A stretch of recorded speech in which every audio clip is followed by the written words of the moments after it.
A need for speed on the NBN seems to have placed the Prime Minister at odds with his Communications Minister.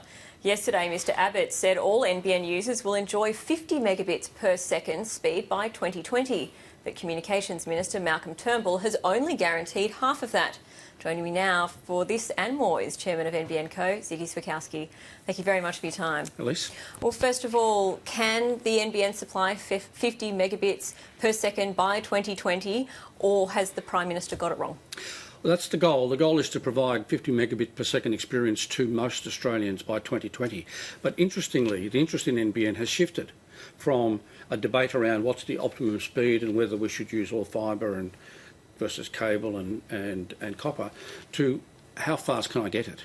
And so the challenge for us at the board level and in management is to get this network rolled out quickly, to do it cost effectively, and to do it in a way that's minimally intrusive to households. In other words, don't dig up the street, don't dig up nature strips and rose gardens. And I think we're making good progress. And so the difference between the 25 and the 50, which is where the Communications Minister has said it will be the 25, the Prime Minister said the 50, is the 25 the minimum? What's the discrepancy there? Look, I'd be surprised if everybody didn't have access to 25 megabits per second, but by everybody I mean everybody who lives in suburban and city bases. Later this year, at the end of September, we're going to launch the first of our 2 satellites. Those satellites, when they're in position, will provide very high-speed connectivity to people in regional and rural Australia and to distant homesteads. But very high speeds for them will be 25 megabits per second, and it'll be a vastly upgraded service to what they're currently experiencing.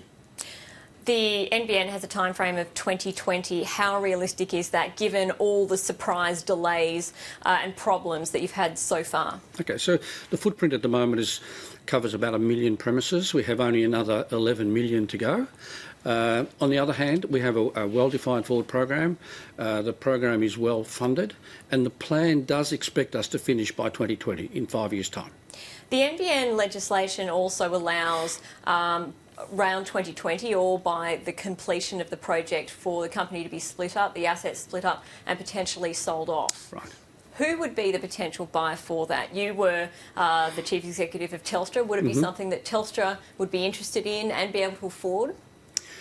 I think probably yes and yes, but at the moment the focus is on rolling out the network but configuring the organisation so it can be partitioned in a few years' time if that's the right outcome.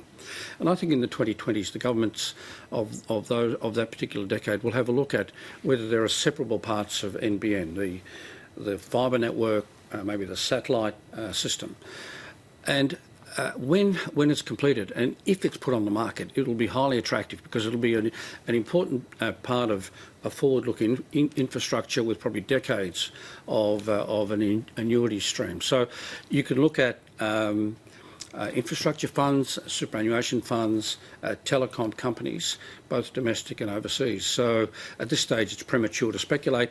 Our obligation is to get the thing built, but also to configure it so if it needs to be separated in the 2020s, it can be done. Would that be a net benefit for taxpayers if that did happen? Well, I think it would be done if it were a net benefit. So if it turns out that the economic return to the government, therefore the taxpayers, was optimised, and that the resultant market structure left competition in a position where consumer benefits could be assured, then that's the basis for a decision. Recently, the RBA Governor Glenn Stevens slammed the state of infrastructure investment and progress in Australia. Today, they've said it's a reason why businesses aren't keen to invest. Do you believe that the way that we treat infrastructure in Australia is holding the economy back? Clearly, a kind of a key role of government is to invest in infrastructure that might assist productivity. And I think that the narrative of the current government is supportive of that. Have we done enough of it, and have we done it efficiently is a reasonable question. But what I found in the RBA's comment this morning particularly interesting, and their sample of companies is obviously greater than mine, is I think one of the issues in front of boards is this issue of assessing risk in the future. And so uncertainty around the impact of technology on their business models.